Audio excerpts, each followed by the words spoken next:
I went into finance mostly because I wanted to earn enough money to decide to be free to do what I wanted to do, which I didn't know.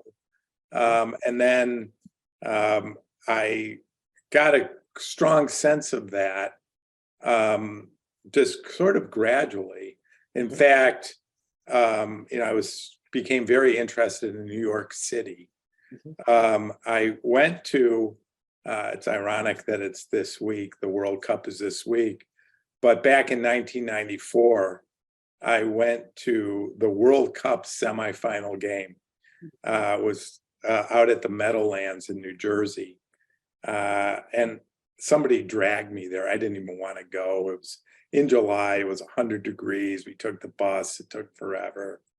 But, I walked into the stadium and it was immediately apparent that it was the most amazing sporting event I'd ever been to.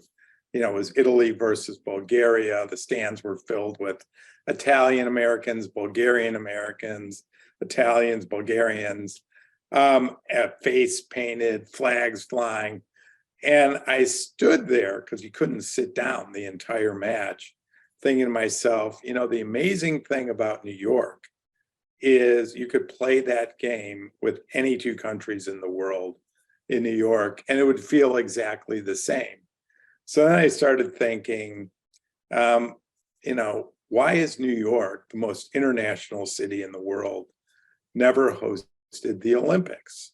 And I left the stadium that day with this vague notion New York ought to host the Olympics. And for the next, 11 years, I pursued that dream.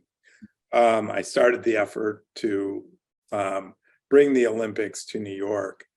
But what I realized as I was studying kind of the dynamics and the benefits of hosting the Olympics is the Olympics, which have real deadlines, could be a catalyst to real change in a city. You'd seen that in Barcelona, you'd seen it in Atlanta, which was just about to have the Olympics. You'd seen it in Tokyo, where they built the subway around it. And there have been a lot of things in New York people have been talking about doing for generations, but they never were able to generate the political will or the financial wherewithal to get them done. And so I developed a plan with a lot of help that used the Olympics as a catalyst to dramatically change the city.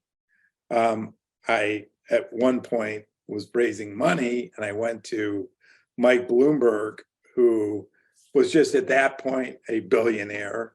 He wasn't mayor yet. He gave money and went on our board.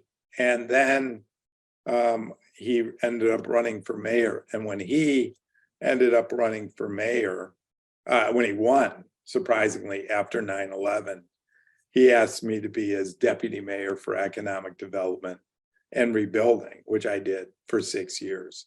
Yeah, that's pretty neat. And then you were actually president of Bloomberg as well, right? I was CEO of Bloomberg LP.